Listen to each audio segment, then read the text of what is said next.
Assalamualaikum warahmatullahi wabarakatuh. Saya Muhammad Rifki Husain, NIM E2019-1098, Prodi Perbankan Syariah 2. Di sini akan menanggapi atau mereview kembali penjelasan Bapak Wadud, yaitu tentang ekonomi terbuka dalam perspektif ekonomi Islam. Perekonomian terbuka sendiri itu ialah perekonomian suatu negara yang terlibat luas dalam perdagangan antar negara. Berarti dalam ekonomi ini sudah melibatkan ekspor impor. Hampir seluruh negara di dunia menganut perekonomian terbuka dengan ikut dalam perdagangan internasional yang dapat memacu ekonomi nasional karena akan memperluas pasar dan meningkatkan daya saing produksi dalam negeri perekonomian. Nah, untuk konsekuensi dari perekonomian terbuka sendiri ini, dari segi ekonomi makro, ekonomi terbuka berarti ada pasar keempat dalam proses perekonomian, yaitu pasar luar negeri. Adanya pasar luar negeri mempunyai konsekuensi yang lebih lanjut terhadap pasar lainnya. Khususnya ada konsekuensi penting yang menyangkut penyesuaian pengertian tiga konsep. Yang pertama ialah permintaan agregat, yang kedua jumlah uang yang beredar, dan yang ketiga ialah harga barang atau jasa. Untuk yang pertama ialah permintaan agregat. Dalam perekonomian terbuka, pengertian ekonomi agregat tidak lagi terbatas pada permintaan yang berasal dari luar negeri, tetapi permintaan agregat digunakan untuk menentukan posisi keseimbangan di pasar barang di dalam negeri. Untuk perekonomian terbuka juga mempunyai peranan yang sama. Oleh karena itu, penawaran agregat haruslah diartikan sebagai seluruh permintaan akan barang atau jasa yang diproduksi dalam negeri. Penawaran agregat atau agregat supply ialah jumlah seluruh barang akhir dan jasa-jasa di dalam perekonomian yang dijual atau ditawarkan oleh perusahaan pada berbagai tingkat harga. Atau dengan kata lain, penawaran agregat merupakan nilai total dari seluruh akhir dan jasa yang dihasilkan dalam perekonomian. Nah, untuk komponen pengeluaran agregat ini terdiri dari pengeluaran konsumsi rumah tangga atau barang-barang yang dihasilkan dalam negeri atau CDN. Kemudian ada investasi perusahaan atau I, yaitu digunakan untuk menambah kapasitas sektor perusahaan menghasilkan barang dan jasa. Yang ketiga, pengeluaran pemerintah atas barang atau jasa yang diperoleh dalam negeri atau B. Kemudian ekspor, yaitu pembelian negara lain atas barang buatan perusahaan dalam negeri atau dilambangkan dengan X. Kemudian impor, yaitu barang yang sudah dibeli dari luar negeri atau M. Maka dapat dirumuskan sebagai AE atau pengeluaran agregat ialah CDN atau pengeluaran konsumsi rumah tangga ditambah investasi perusahaan ditambah pengeluaran dalam negeri ditambah ekspor kemudian ditambah impor. Nah, untuk yang kedua ialah jumlah uang yang beredar dari pasar barang. Adanya hubungan dengan luar negeri juga mempunyai pengaruh terhadap pasar uang, baik terhadap sisi permintaan maupun pada sisi penawarannya. Pada sisi permintaan akan uang, ada satu faktor tambahan yang menentukannya, yaitu tingkat bunga di luar negeri. Di samping faktor-faktor yang telah ada di dalam perekonomian tertutup, yaitu faktor tingkat bunga di dalam negeri, tingkat GDP, dan juga tingkat harga di dalam negeri. Dan kemudian yang konsekuensi yang ketiga ialah harga barang atau jasa. Harga dalam model perekonomian terbuka tidak lagi hanya mempunyai satu tingkatan harga umum, tetapi paling tidak ada dua tingkatan umum, yaitu tingkat harga umum yang berlaku di dalam negeri maupun tingkat harga umum yang berlaku di luar negeri. Nah, untuk sirkulasi perekonomian terbuka ini ada 4 komponen. Kemudian yang pertama ialah rumah tangga. Hubungan rumah tangga dengan perusahaan ialah rumah tangga menjual sumber daya yang dimiliki kepada perusahaan. Dari interaksi antara rumah tangga dan perusahaan dipertemukan pada tenaga kerja. Kemudian dari penjualan sumber daya manusia tersebut, rumah tangga pendapatan akan menghasilkan yang terdiri dari sewa, bunga, upah, dan profit. Hal ini ditemukan dalam pasar uang dan lembaga keuangan. Kemudian hubungan rumah tangga sendiri dengan pemerintah, yaitu rumah tangga menyetorkan sejumlah uang yang sebagai pajak kepada pemerintah dan rumah tangga menerima permintaan berupa gaji, bunga, penghasilan balas jasa dari pemerintah yang berupa hasil dari pajak.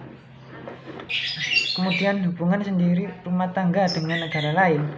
Untuk mencapai hubungan dengan negara lain, rumah tangga harus melewati pasar barang dan pasar luar negeri.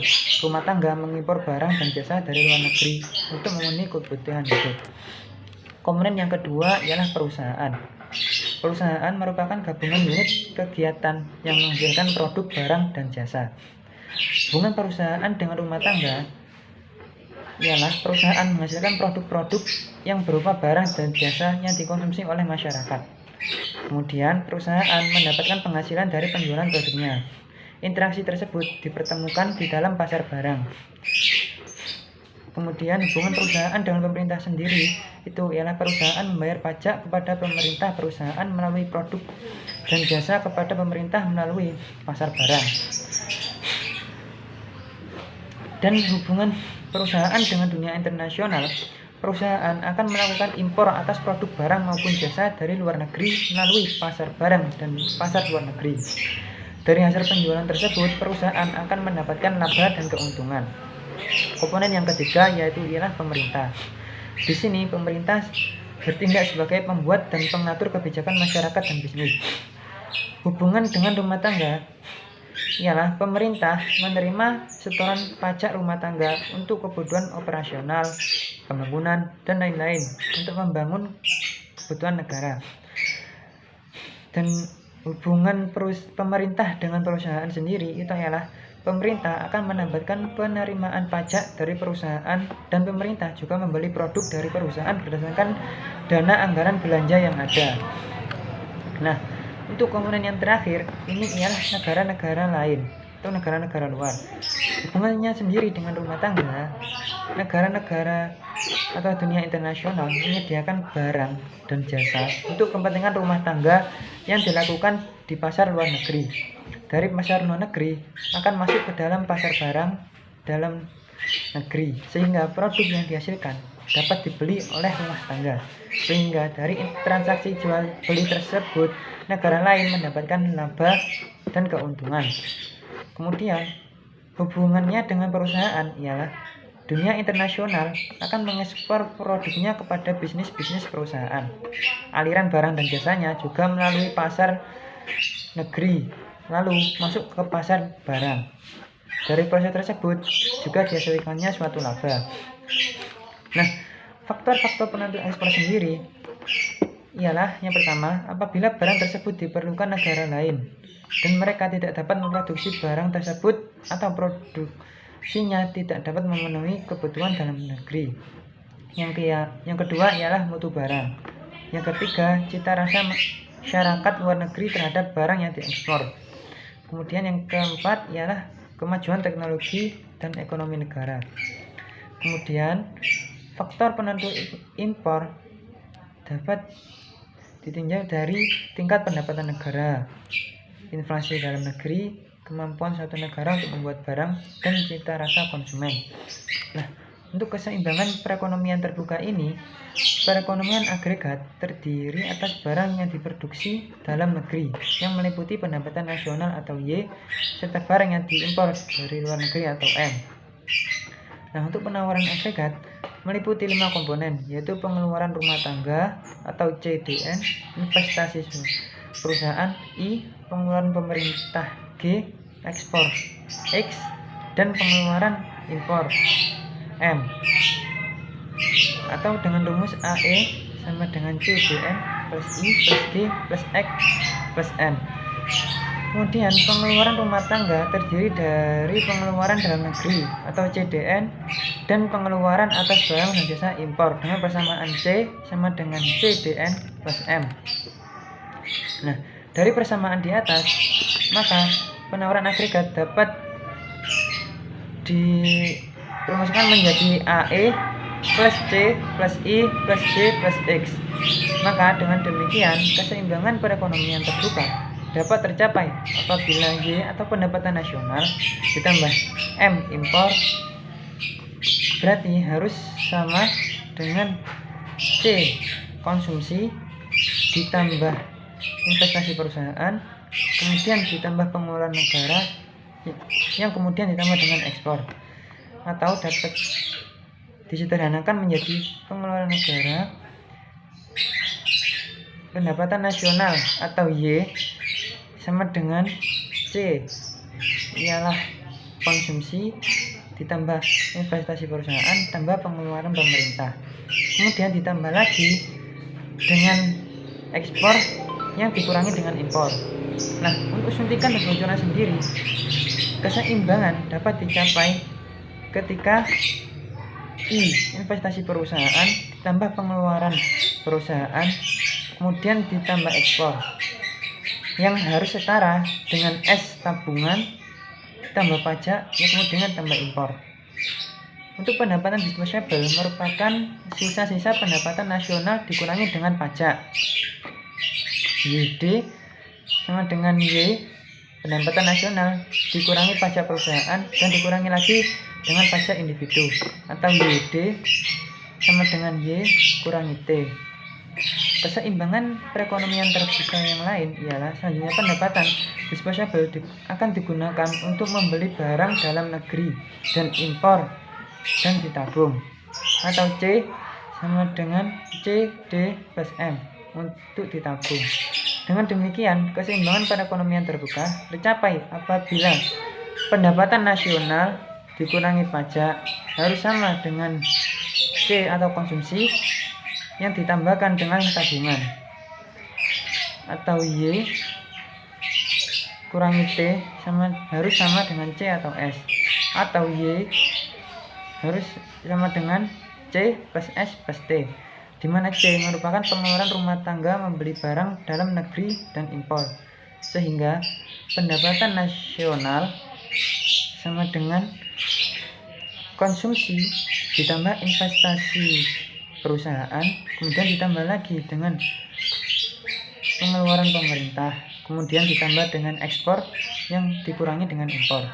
Maka dengan demikian pendapatan nasional perekonomian terbuka mencapai keseimbangan pendapatan nasional apabila C konsumsi ditambah investasi perusahaan yang kemudian ditambah dengan pengeluaran pemerintah dan ditambah lagi dengan hasil dari ekspor yang dikurangi dengan impor harus setara dengan konsumsi yang ditambah dengan tabungan kemudian yang ditambah dengan pajak.